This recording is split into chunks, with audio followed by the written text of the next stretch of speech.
जय हिंद दोस्तों, मैं विशाल भारद्वाज और एमएस क्लासेस में आपका स्वागत करते हैं। एक बार फिर से दोस्तों नए टॉपिक के साथ में आए हैं टाइप ऑफ सेंटेंस के तीसरा सेंटेंस इंपरेटिव सेंटेंस के बारे में। तो दोस्तों इंपरेटिव सेंटेंस कहता है कि जब किसी वाक्य में आदेश, उपदेश, प्रार्थना, निवेदन, प्रस्ताव व सुझाव आदि का बोध हो उसे इंपरेटिव सेंटेंस कहते हैं। दोस्तों इसमें देखिए कई भाव प्रकट होते हैं। कहीं आदेश प्रकट होगा तो कहीं उपदेश होगा, तो कहीं प्रार्थना होगा, तो कहीं निवेदन होगा, कहीं प्रस्ताव होगा, तो कहीं सुझाव होगा। इसके अतिरिक्त अन्य और भी भाव प्रकट होते हैं इस सेंटेंस के द्वारा। वैसे दोस्तों ये जो इंपरेटिव सेंटेंस होता है इसे कहा जाता है आदेशवाचक। आदेशवाचक इसलिए इसे कहा जाता है क्योंकि इसमें चाहे उपदेश दिया जाए या प्रार्थना किया जाए या निवेदन किया जाए या प्रस्ताव किया जाए या सुझाव दिया जाए, वे सभी आदेश के अंतर्गत ही आते हैं। दोस्तों इंपरेटिव सेंटेंस जो होता है, इस प्रकार के जो वाक्य होते हैं इसकी शुरुआत वर्ब से होती है। इस प्रकार के वाक्य की शुरुआत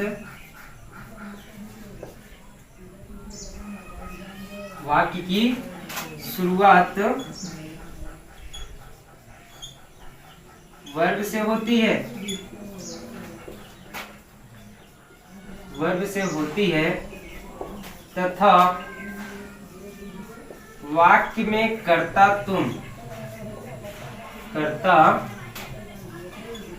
तुम छिपा होता है। वाक्य में कर्ता तुम छिपा होता है। तो दोस्तों देखिएगा इंपरेटिव सेंटेंस में और अन्य चीजें बताए जा रहे हैं। क्या है वे इस प्रकार से कह रहे हैं कि इस प्रकार के वाक्य की शुरुआत वर्ब से होती है तथा वाक्य में कर्ता, यहाँ दोस्तों मैं लिखना भूल गए, वाक्य में कर्ता तुम छिपा होता है। इस प्रकार का जो वाक्य होता है यानी वह इंपरेटिव सेंटेंस अगर होगा तो उसमें एक चीज तो वर्ब से उसकी शुरुआत हुई होगी, दूसरा उसमें कर्ता तुम, जिसे हम इंग्लिश में कहते हैं यू, ये चीज छिपा होता है। फॉर एग्जाम्पल के लिए दोस्तों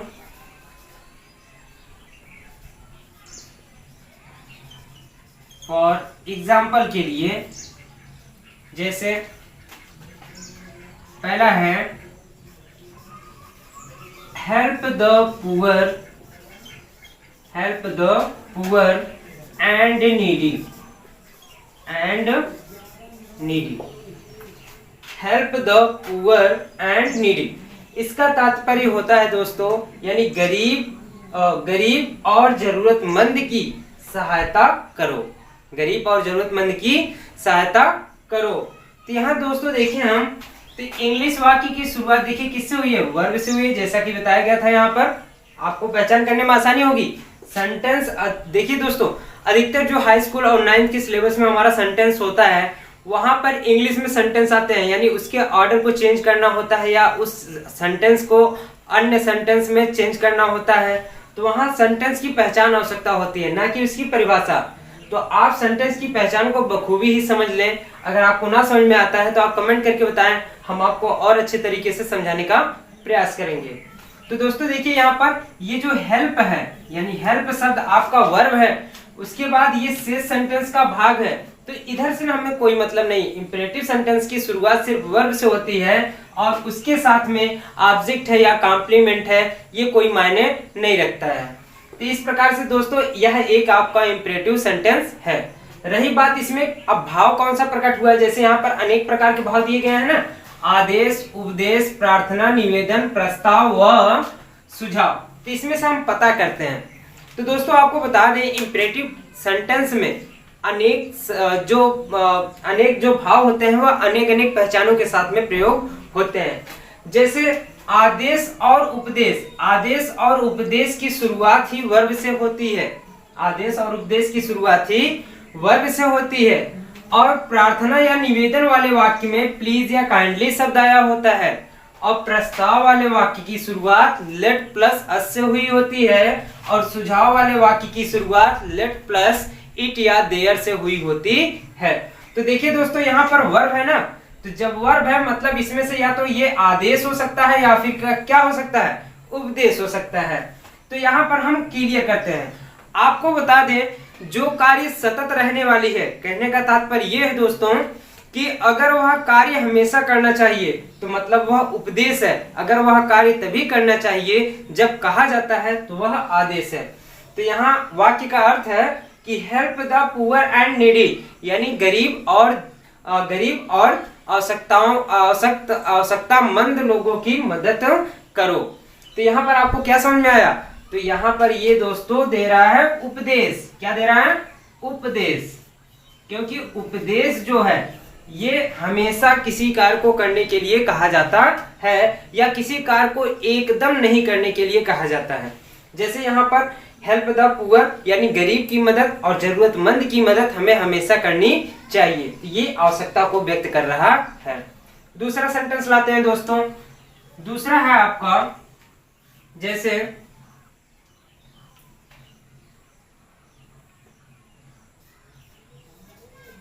take my jug and fetch me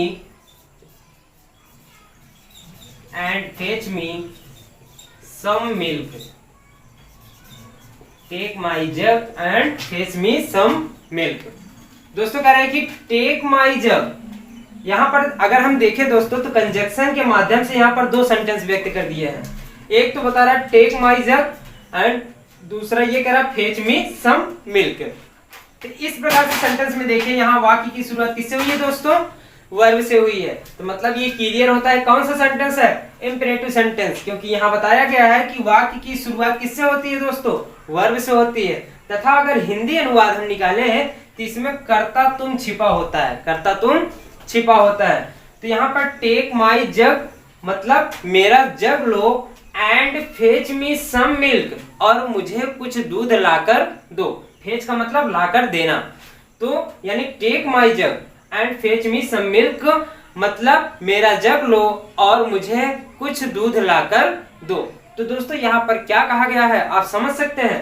आप हमेशा किसी इंसान को दूध लाकर तो दे नहीं सकते हो, मतलब कार्य में सततता नहीं है, यानी अनिवार्यता नहीं है। और जब अनिवार्यता नहीं है तो मतलब वह क्या है दोस्तों? आदेश है। क्या है? आदेश। ये आदेश हुआ। तो दोस्तों देखिए दोनों सेंटेंस एक जैसे नहीं है, यानी यहां पर भी वर्ब से शुरुआत हुआ था और यहां पर भी वर्ब से शुरुआत हुआ है, लेकिन एक में उद्देश्य है दूसरे में आदेश है। आशा करते हैं दोस्तों आदेश और उपदेश का एग्जाम्पल आपको जरूर समझ में आया होगा। चलते हैं आपको दूसरा एग्जाम्पल बताने के लिए प्रार्थना और निवेदन के बारे में।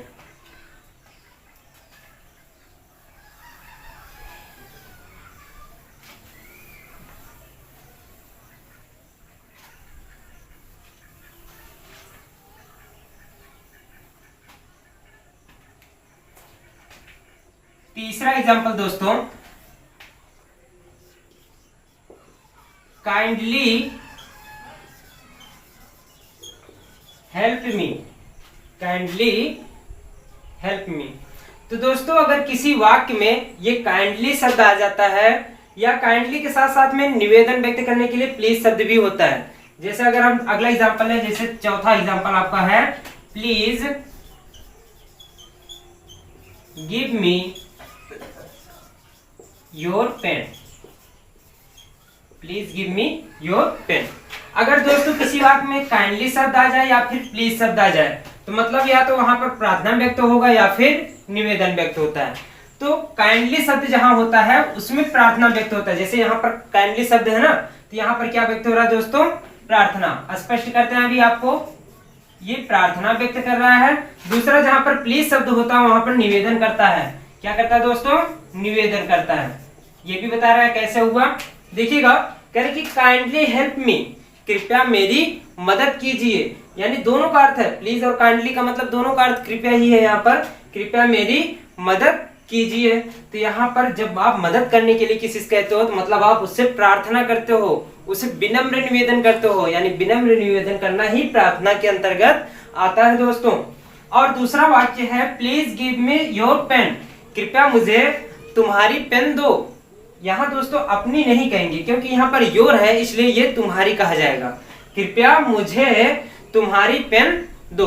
तो इस प्रकार से यहाँ पर अगर आप किसी से कुछ मांगते हो दोस्तों तो आप क्या करेंगे, निवेदन करेंगे। आप कभी आदेश नहीं दे पाओगे मांगने के लिए। आपको लगे कि हम तो आदेश दे रहे हैं तो ये आपकी भूल है, वहां आप निवेदन करते हैं। तो चलिए दोस्तों आगे देखते हैं। तो इस वाक्य में, इन दोनों वाक्य में अगर प्लीज या काइंडली शब्द को एक पल के लिए हटा दिया जाए दोस्तों, तो हम देखेंगे वाक्य की शुरुआत किससे हुई है, वर्ब से हुई है। तो जब वाक्य की शुरुआत वर्ब से हुई है तो मतलब ये कौन सा सेंटेंस है, इंपरेटिव सेंटेंस है। आशा करते हैं दोस्तों आपको समझ में आया होगा। और दो भाव और बचे हैं, उनको भी बता देते हैं, प्रस्ताव और सुझाव।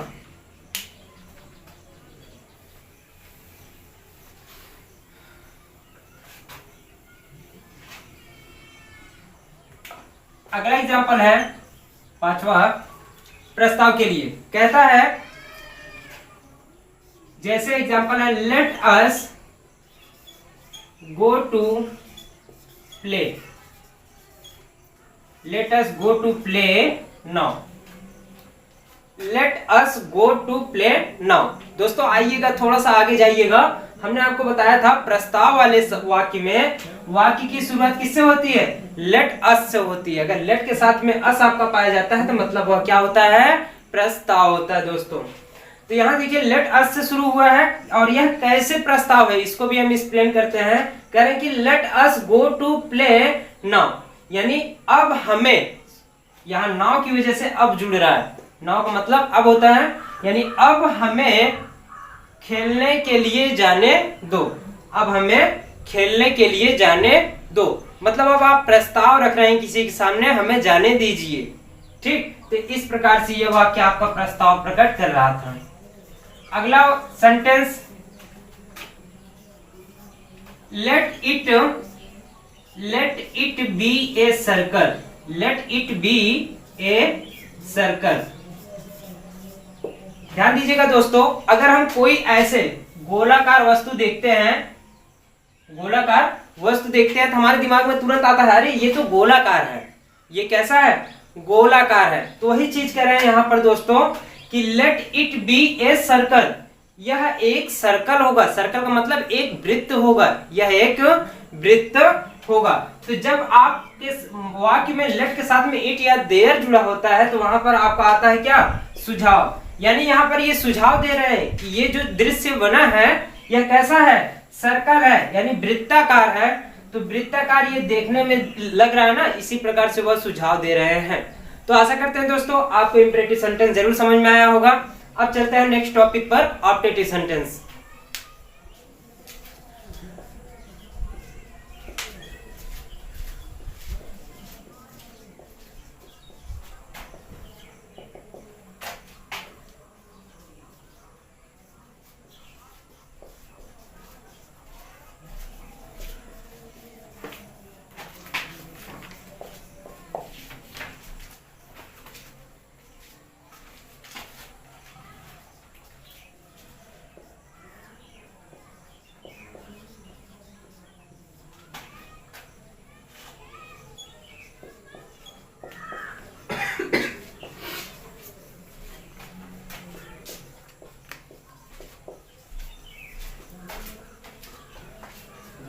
चाहिए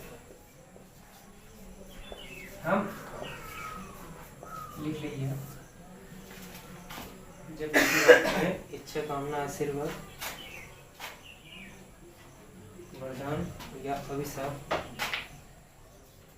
आदि का बोध होता है।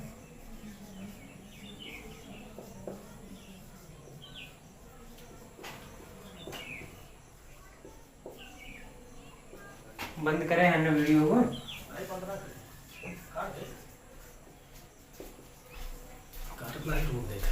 ये चालू कर हैं आप। हाँ तो दोस्तों आते हैं टाइप ऑफ सेंटेंस के चौथा सेंटेंस, ऑप्टेटिव सेंटेंस में। ऑप्टेटिव सेंटेंस को हिंदी में कहते हैं दोस्तों इच्छावाचक वाक्य, और इसका मतलब होता है, इसकी परिभाषा होती है कि जब किसी वाक्य में इच्छा, कामना, आशीर्वाद, वरदान या अभिशाप आदि का बोध हो, यानी आदि भावों का बोध हो, ऑप्टेटिव सेंटेंस कहलाता है। दोस्तों आपको आपकी जानकारी के लिए बता दें, इच्छा या कामना एक दूसरे के जैसे ही होते हैं, लगभग दोनों एक जैसे होते हैं। आशीर्वाद और वरदान लगभग एक जैसे होते हैं। अगला आपका बच जाता है अभिशाप। दोस्तों इसमें प्रार्थना शब्द भी आता है, यानी प्रार्थना जो आपके पिछले वाले सेंटेंस में भी था, भाव प्रकट कर रहा था, इसमें भी वो शब्द आता है। तो दोस्तों यह कहता है कि जब किसी वाक्य में इच्छा, कामना, आशीर्वाद, वरदान, अभिशाप या प्रार्थना का बोध होता है उसे ऑप्टेटिव सेंटेंस कहते हैं। और इस प्रकार के वाक्य के अंत में, इस प्रकार के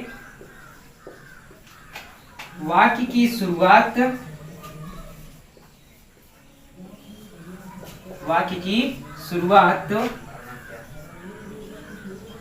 में से तथा वाक्य के अंत में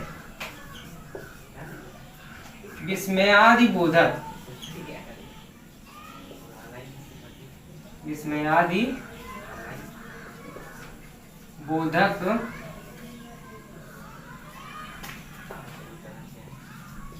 चिन्ह। विस्मयादि बोधक चिन्ह का मतलब दोस्तों एक ऐसे लाइन होता है, उसके नीचे बिंदी होती है। इसे संस्कृत की भाषा में संबोधन चिन्ह भी कहते हैं, हिंदी की भाषा में संबोधन चिन्ह भी कहते हैं। तो ये कह रहा है कि इस प्रकार के वाक्य की शुरुआत में से तथा वाक्य के अंत में विस्मयादि बोधक चिन्ह लगा होता है। विस्मयादि बोधक चिन्ह लगा होता है। तो आइए दोस्तों एग्जाम्पल के जरिए आपको समझाते हैं। और एग्जाम्पल के लिए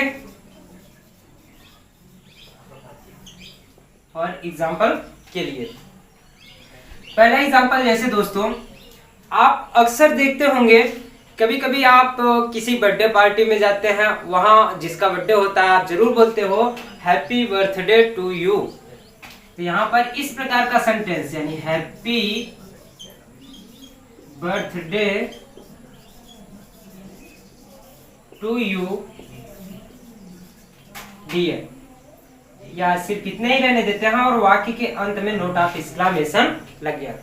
हैप्पी बर्थडे टू यू यानी तुम्हें जन्मदिन मुबारक हो। तो दोस्तों आप खुद स्वयं कल्पना कीजिए ये कौन सा भाव प्रकट किया है, और कमेंट करके हमें जरूर बताइएगा, क्योंकि इसके बारे में हम बताने वाले नहीं है कौन सा भाव ये प्रकट करेगा। आप स्वयं वीडियो के माध्यम से देखिए, परिभाषा को समझिए और बताइए कि यहाँ पर हैप्पी बर्थडे टू यू में कौन सा भाव है, इच्छा है या कामना है, आशीर्वाद है या वरदान या फिर अभिशाप।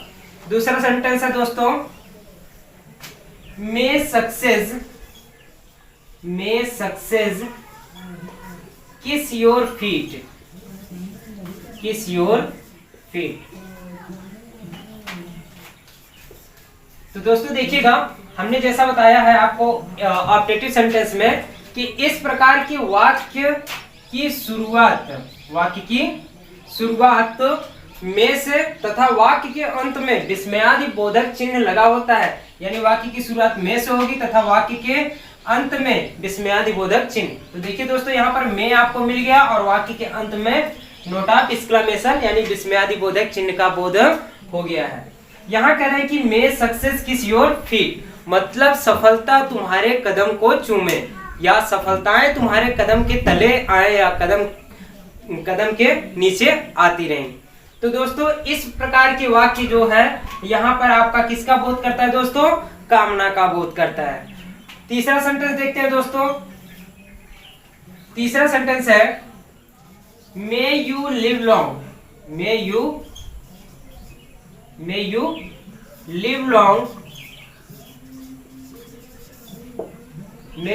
लॉन्ग अर्थात तुम लंबी आयु प्राप्त करो या तुम दीर्घायु प्राप्त हो। तो दोस्तों यहाँ पर क्या दिया है, आशीर्वाद यानी वरदान प्राप्त हुआ है ना। अगर आपकी लंबी आयु के लिए आपके लिए कामना की जाती है या इच्छा व्यक्त की जाती है तो वह आशीर्वाद या वरदान के अंतर्गत आता है। जैसे हम अपने दादा दादी या नाना नानी का पैर छूते हैं तो वे कहते हैं हम बड़े हो जाओ या तुम्हारी उम्र मतलब तुम 100 साल तक जियो। इस प्रकार से आपने दीर्घायु का वरदान प्राप्त किया यानी आशीर्वाद प्राप्त किया। दोस्तों अगला सेंटेंस लाते हैं।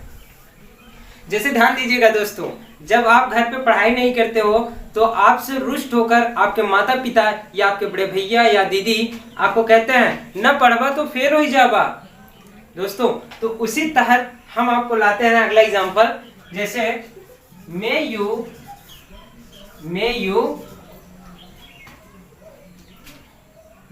Fail, may you fail.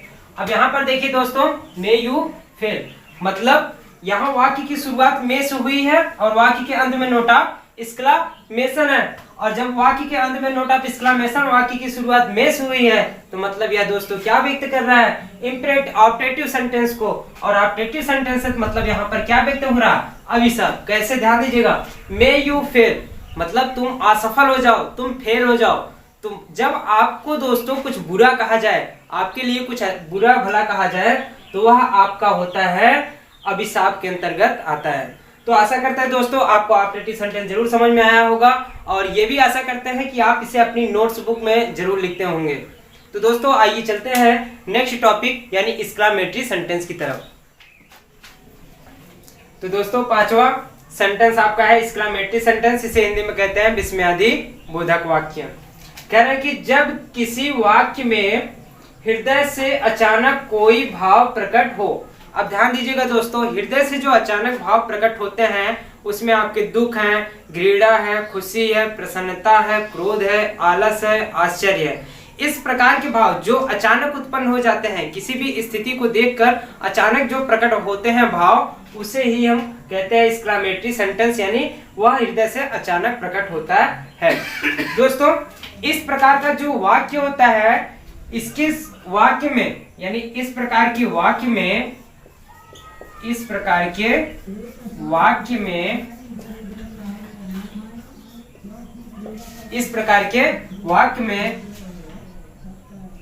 इंटरजेक्शनल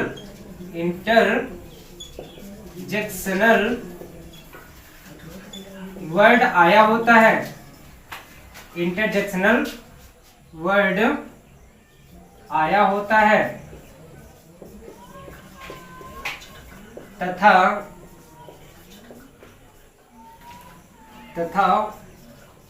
वाक्य में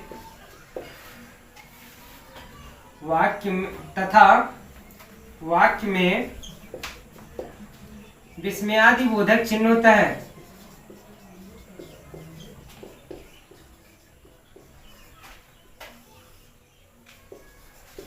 विस्मयादि बोधक चिन्ह लगा होता है। अब देखिए दोस्तों, यहां से दो चीजें आपको क्लियर हो जाएंगी। पहला क्या है, इंटरजेक्शनल वर्ड, दूसरा है विस्मयादि बोधक चिन्ह। इसके बारे में हमने बताया था दोस्तों, विस्मयादि बोधक चिन्ह का मतलब ऐसे जो एक पाई होता है उसके नीचे फिर एक बिंदी होती है, जिसे हिंदी में संबोधन चिन्ह भी कहते हैं। तो दोस्तों अगर किसी वाक्य में इंटरजेक्शनल वर्ड, जैसे इंटरजेक्शनल वर्ड होता है जो तुरंत किसी अवस्था को देखकर, तुरंत किसी सिचुएशन को देख करके तुरंत वह शब्द बाहर आता हो। जैसे हम बहुत ज्यादा आश्चर्य होते हैं, चिल्ला पड़ते हैं अरे, तो ये शब्द आपका इंटरजेक्शनल है। जैसे हम दुख में होते हैं ओ, तो ये शब्द आपका इंटरजेक्शनल वर्ड होता है। फॉर एग्जाम्पल के लिए दोस्तों,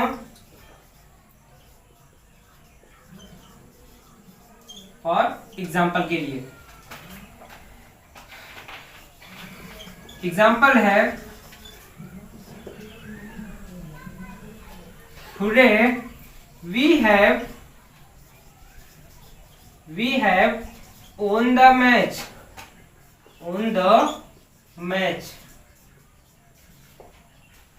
today we have won the match। Today मतलब यहाँ पर अरे शब्द होता है, और इसका मतलब ये होता है, ये जब हम हर्ष प्रकट करते हैं यानी अपनी खुशी प्रकट करते हैं दोस्तों, तब ये प्रयोग होता है। आगे पढ़ेंगे तो यहाँ से क्लियर हो जाएगा। कह रहा है कि we have won the match, अरे हम मैच जीत गए हैं। तो जब आप मैच जीत जाते हो या क्रिकेट जीत जाते हो, आपकी टीम क्रिकेट जीत जाती है, तो क्या करते हैं आप, खुशी से चिल्ला उठते हो। तो उस प्रकार का जो यहाँ पर शब्द प्रयोग हुआ है उसे कहा जाता है हुर्रे। और देखिए दोस्तों, यही है इंटरजेक्शनल वर्ड। और दूसरी चीज, तथा वाक्य में विस्मयादि बोधक चिन्ह, यानी इंटरजेक्शनल वर्ड के तुरंत बाद इंटरजेक्शनल चिन्ह भी लगा होता है, इंटरजेक्शनल मार्क भी लगा होता है दोस्तों। यही इसकी मुख्य पहचान होती है।